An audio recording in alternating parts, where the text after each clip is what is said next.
Avez-vous déjà eu l'impression de vivre comme un aimant à problème? Avez-vous l'impression que des énergies négatives vous poursuivent, que les gens autour de vous drainent votre paix et que, quels que soient vos efforts, le chaos trouve toujours un moyen de vous atteindre?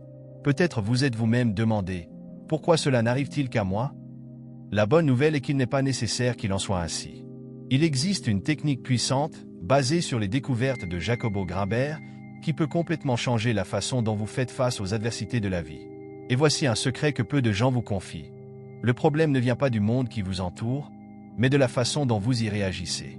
Oui, c'est contre-intuitif, mais c'est votre perception qui définit l'impact des choses. Et quand vous maîtrisez cela, rien, absolument rien, ne vous frappe. Mais attendez, nous ne parlons pas de vous isoler ou simplement de penser positivement.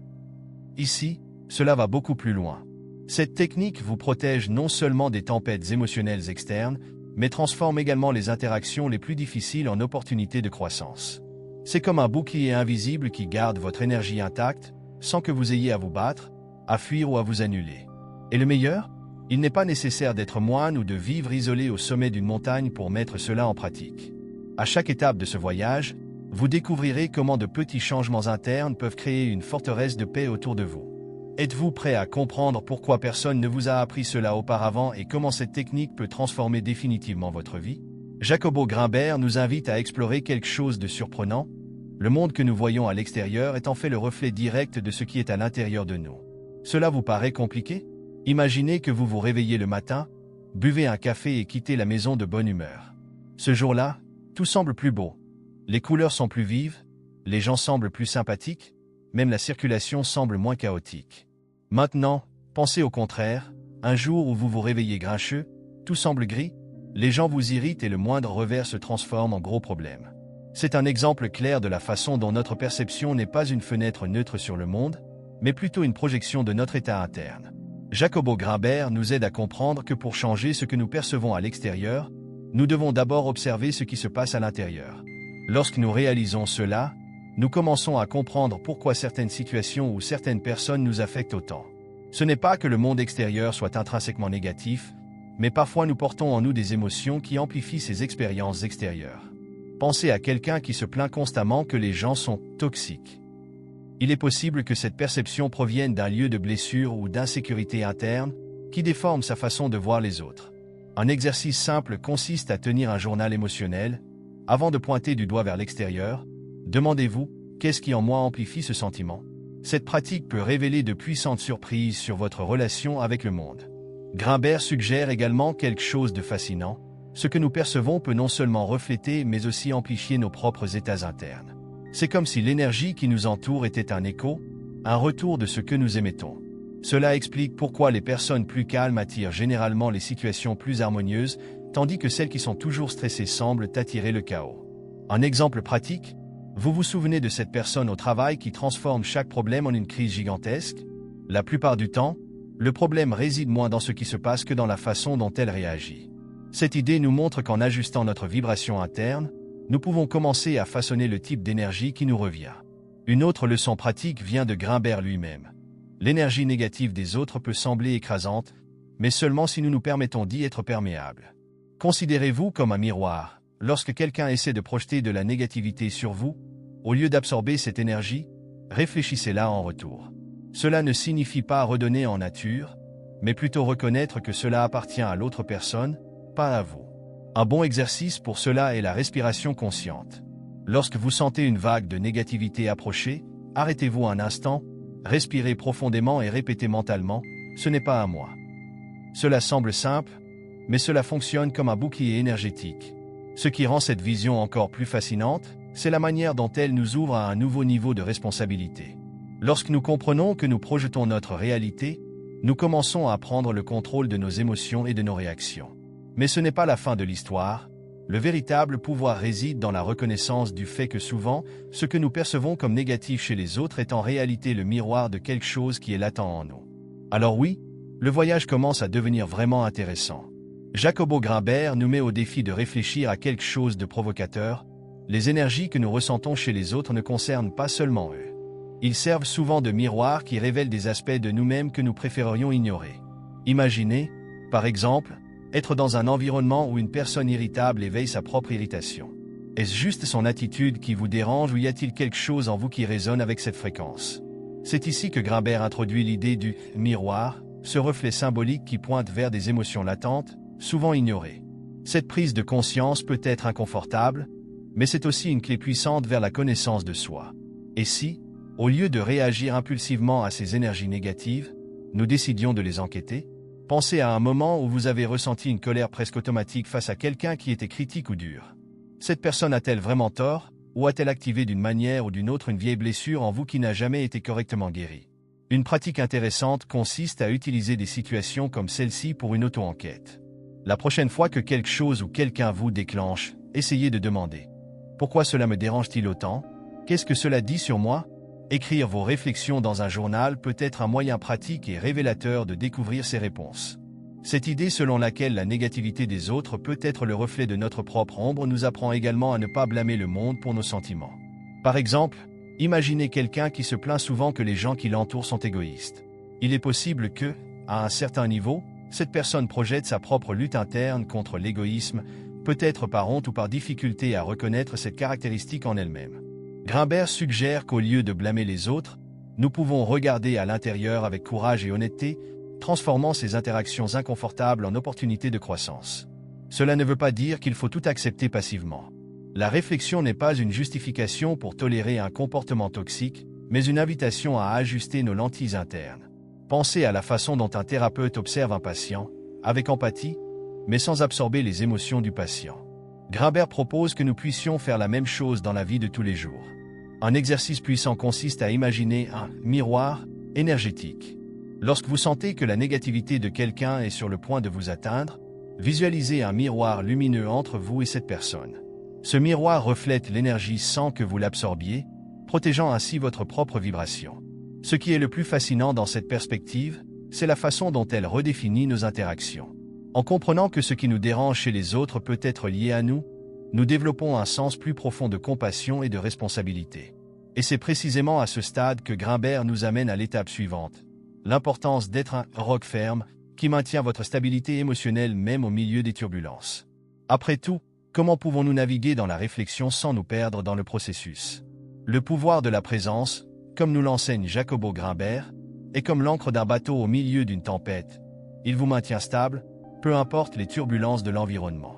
Dans un monde où les émotions négatives et le chaos semblent se cacher à chaque coin de rue, la pratique d'être pleinement présent est une compétence presque révolutionnaire. Pensez à la dernière fois où vous vous êtes senti dépassé par un problème qui n'était même pas directement le vôtre, peut-être un désaccord au travail ou le drame émotionnel d'un proche. Que se passerait-il si, au lieu d'être emporté par cette vague, vous vous arrêtiez, preniez une profonde inspiration et observez simplement? C'est l'essence de la présence, ne pas réagir automatiquement, mais devenir un observateur conscient de ce qui se passe autour de vous. Grimbert suggère qu'être présent n'est pas seulement une question de maîtrise de soi, mais aussi de connexion profonde avec le moment présent. Une façon pratique d'exercer cet objectif est de réserver 5 minutes de votre journée à une pratique appelée « pause consciente ». Fermez les yeux, respirez profondément et remarquez les sons, les odeurs et les sensations qui vous entourent. N'essayez pas de changer quoi que ce soit, remarquez simplement. Cette pratique simple, même si elle peut paraître insignifiante, est un entraînement puissant pour renforcer votre capacité à être présent lorsque surviennent des moments de réelle turbulence. Après tout, comment pouvez-vous affronter une tempête extérieure si vous ne pouvez pas rester calme pendant une légère brise? La présence nous aide également à créer un espace sur en nous-mêmes, une sorte de zone neutre qui n'est pas affectée par les émotions des autres. Pensez à un ami qui semble toujours être un refuge, quelqu'un qui ne tremble pas même lorsque tout le monde autour de lui perd la tête. Cet ami a probablement développé la capacité d'observer sans absorber. Vous pouvez cultiver la même chose en vous-même, surtout dans les situations de conflit. Par exemple, face à une personne agressive, au lieu de réagir sur le même ton, essayez de respirer profondément et de répondre calmement et fermement. Cela désarme non seulement l'autre, mais renforce également votre propre stabilité émotionnelle. Grimbert nous rappelle également que la présence n'est pas quelque chose qui peut être atteint d'un seul coup, c'est une pratique continue. Imaginez-vous comme un jardinier s'occupant d'une plante délicate. Chaque jour, il faut arroser, tailler et protéger cette plante des éléments. De même, la présence nécessite une attention quotidienne. Cela peut être quelque chose d'aussi simple que de manger un repas sans distraction, en ressentant la saveur et la texture de chaque bouchée. Ou marcher dehors pendant quelques minutes, en faisant attention au bruit de vos pas et à la sensation du vent sur votre visage. Ce sont ces moments qui renforcent votre capacité à tenir bon lorsque de grosses tempêtes émotionnelles surviennent. Et l'aspect le plus puissant de la présence est peut-être la façon dont elle nous transforme en exemple vivant pour les autres. Lorsque vous pratiquez le calme et la pleine conscience, votre entourage commence également à ressentir cette énergie. C'est comme si sa présence constante incitait les gens à trouver leur propre calme intérieur. Mais il y a un secret. Cette pratique n'a pas pour objectif la perfection, mais la cohérence. Et une fois que vous maîtrisez cet ancrage interne, la prochaine étape naturelle consiste à comprendre comment répondre aux émotions des autres avec compassion sans sacrifier votre propre paix. Jacobo Grimbert nous enseigne que la compassion n'est pas nécessairement synonyme de sacrifice. En fait, il existe un équilibre subtil mais essentiel entre aider les autres et protéger sa propre paix. Imaginez à quel point il serait libérateur de pouvoir offrir son soutien à quelqu'un sans avoir l'impression de porter le poids du monde sur ses épaules. Lorsque nous comprenons que les émotions négatives des autres reflètent leurs propres luttes internes, nous pouvons offrir une véritable compassion, mais avec des limites claires. Pensez à un jour où vous avez dû réconforter un ami en difficulté. Est-il possible d'être présent et compréhensif sans absorber son énergie? La clé est de reconnaître que votre empathie est un acte de générosité et non une obligation qui exige votre énergie vitale. Pratiquer la compassion avec des limites saines, c'est comme porter un gilet de sauvetage pour tenter de sauver quelqu'un qui se noie. Sans le gilet, tout de risque d'être emporté par les vagues. Grimbert suggère que la première étape consiste à reconnaître jusqu'où vous pouvez aller sans compromettre votre stabilité. Un exemple pratique, lorsque vous entendez quelqu'un constamment divaguer, essayez de fixer une limite. Je suis là pour vous, mais aujourd'hui, je ne peux parler que 30 minutes parce que je dois m'occuper de certaines choses importantes. Ce n'est pas égoïste, mais c'est un moyen de garder votre énergie équilibrée tout en offrant un soutien. Cette approche respecte à la fois vous et l'autre personne. Lorsque nous réagissons avec compassion, quelque chose de magique se produit. Nous désarmons la négativité sans avoir à y faire face directement. Grimbert explique qu'en regardant au-delà de la colère ou de la tristesse de quelqu'un, nous pouvons voir la douleur derrière ses émotions. Cela ne signifie pas que nous devons justifier un comportement toxique, mais cela signifie que nous pouvons choisir de ne pas réagir de manière agressive. Un exercice puissant consiste à vous rappeler que tout le monde mène des batailles internes invisibles. Par exemple, lorsque vous avez affaire à un collègue en colère, plutôt que de réagir de la même manière, essayez de penser « il pourrait vivre quelque chose que je ne connais pas ». Une réponse calme, comme un simple « je comprends que vous êtes frustré. Comment puis-je vous aider ?» peut complètement changer le ton de l'interaction. Grimbert nous rappelle également que la compassion ne doit pas nécessairement être verbale. Cela peut être démontré par des actions subtiles. Quelque chose d'aussi simple qu'un geste gentil, comme offrir un café ou laisser un mot d'encouragement, peut transmettre votre empathie sans que vous ayez besoin de vous impliquer profondément. Ces petits actes peuvent paraître insignifiants, mais ils ont le pouvoir de créer une énergie positive autour de vous. En même temps, il est essentiel de surveiller ses propres limites. Si vous remarquez que vous vous sentez épuisé, c'est le signe que vous devez prendre du recul et recharger votre énergie. Enfin, le véritable art d'équilibrer compassion et soin de soi nous prépare à quelque chose d'encore plus transformateur. La capacité d'interagir avec le monde sans réagir instinctivement aux tensions ou aux conflits. C'est là que la paix intérieure est renforcée, nous permettant de transformer même les interactions les plus difficiles en opportunités de croissance. Après tout, comment pouvons-nous commencer à changer ces dynamiques, plutôt que de nous laisser façonner par elles? C'est la prochaine étape de ce voyage. Transformer les interactions peut sembler une tâche difficile. Mais Jacobo Grimbert nous rappelle qu'en changeant la façon dont nous réagissons, nous pouvons complètement modifier la dynamique de n'importe quelle situation. Pensez à ce moment où quelqu'un a essayé de vous provoquer, peut-être avec une critique ou un commentaire méchant. La réaction instinctive serait de se défendre ou de rendre l'appareil, n'est-ce pas? Mais que se passerait-il si vous faisiez simplement une pause, respiriez et choisissiez de ne pas réagir? Ce choix, bien que subtil, peut constituer une véritable révolution. Grimbert suggère que la transformation commence lorsque nous comprenons que la tension externe ne reste vivante que tant que nous la nourrissons avec nos propres réponses. Un exemple pratique de cela est lorsque nous rencontrons quelqu'un qui insiste pour se disputer. Au lieu de jouer le jeu, nous pouvons désamorcer la situation avec une réponse inattendue, comme un sourire ou une phrase neutre. « Je vois votre point de vue. Merci pour le partage. » Ce type d'attitude n'est pas un signe de faiblesse, mais de contrôle émotionnel. Lorsque nous cessons de résister, nous retirons le pouvoir du conflit et créons un espace où l'harmonie peut émerger. Ce « ne pas réagir » ne signifie pas la passivité, mais un choix conscient d'agir avec sagesse. Et oui, cela demande de la pratique, mais les résultats peuvent être transformateurs. Grimbert souligne également que cette approche a le pouvoir de renforcer notre calme intérieur. Imaginez un marin sur un bateau. Quand les vagues deviennent plus fortes, il ne les combat pas. Au lieu de cela, il ajuste les voiles pour naviguer avec le vent. De même, lorsque nous cessons de réagir avec résistance face à des personnes et à des situations difficiles, nous devenons plus résilients. Un exercice simple pour pratiquer ceci est la pause de 5 secondes.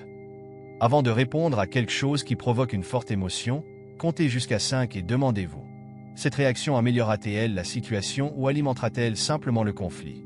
Cette petite pause peut faire toute la différence. Un autre aspect fascinant de cette transformation est la façon dont elle affecte les gens qui nous entourent.